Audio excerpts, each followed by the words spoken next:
ఆకలికి జీర్ణక్రియ చాలా అవసరం.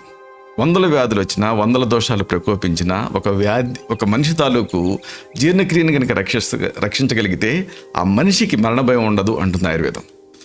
కాబట్టి రోజులో అన్ని సమయాల్లో కూడా అన్నం తినలేనప్పటికీ పోహాన్ని అల్పాహారంగా తీసుకోవచ్చు. అలాగే సాయంత్రం స్నాక్గా తీసుకోవచ్చు. ఎప్పుడు పడితే అప్పుడు అన్నాన్ని తినలేరు కదా, దానికి ఒక ముప్పొద్దులానే ఒక పర్టికులర్ టైమింగ్ ఉంటుంది. పోహాలా కాదు, స్నాక్లా తీసుకోవచ్చు. ఇది జీర్ణ వ్యవస్థని చాలా లైట్గా ఉంచుతుంది, అంటే డైజెషన్ మీద తక్కువ ఒత్తిడిని కలగజేస్తుంది. అలాగే పొట్టొబ్బరింపు ఇలాంటి ఫీలింగ్స్ ఉండవు. కాబట్టి మీరు ఆ చిరుతిండి ఏదన్నా తినాలి అనుకున్నప్పుడు హ్యాపీగా పోహా తినొచ్చు.